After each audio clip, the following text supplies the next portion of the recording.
আজকে বুধবার, দুপুরে লাঞ্চের মেনুতে কি কি আছে দেখো। কি গরম। ঝরঝরে সাদা ভাত রয়েছে,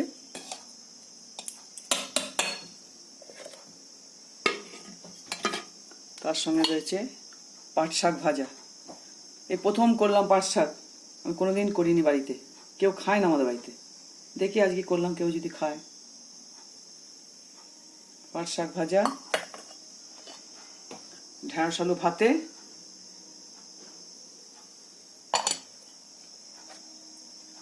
উচ্ছে আলু ভাজা, পেঁয়াজ দিয়ে উচ্ছে আলু ভাজা,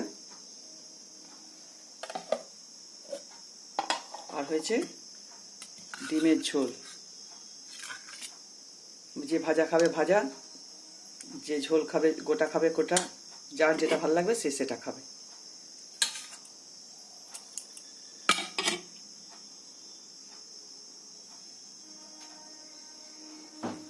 লাইক শেয়ার সাবস্ক্রাইব করবেন।